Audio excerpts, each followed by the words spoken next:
রাজ্যে নাকি বিজেপি সরকার জিতে গেছে, সবাই বলাবলি করছে এবং নিউজ চ্যানেলে ওটাও দেখাচ্ছে। তো জিতে যাওয়ার পর শুনছি নাকি অভয়া কাণ্ডের যেসব যারা দোষী আছে তারা শাস্তি পাবে। তো ভালো কথা, পেলেও ভালো কথা, সেটা তো ভালো কথাই। নতুন সরকার এসেছে, শাস্তি পাওয়া তো দরকার।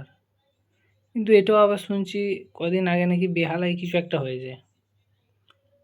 নিউজ চ্যানেল তো এটা কভার করছে না, কিছু কিছু ইউটিউবার আছে তাদের মুখ থেকে শুনতে পাচ্ছি যে কী হয়েছে না হয়েছে।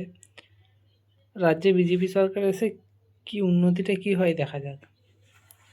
এদিকে আমি নিউজে পাচ্ছি, আবার নিউজ রিপোর্টাররা তো কোনো কথাই বলছে না এটার ব্যাপারে, কোনো নিউজ চ্যানেলেই দেখাচ্ছে না সেরকমভাবে। কী হয় দেখা যাক, আশায় আছি আমরাও। তোমরা অবশ্যই জানো কী হয়েছে না হয়েছে, নতুন করে আর বলতে হবে না। দেখা যাক কী হয়।